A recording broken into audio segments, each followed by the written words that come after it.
In this video, I will show you how to write this empty set symbol in Microsoft Excel. So click on this Insert tab, Equation, select this empty set. You can use this shortcut, write slash and type empty.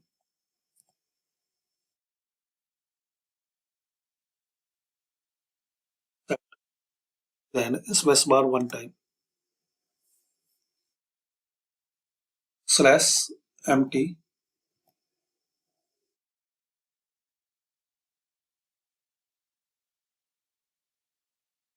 set, and press one time spacebar. So thanks for watching.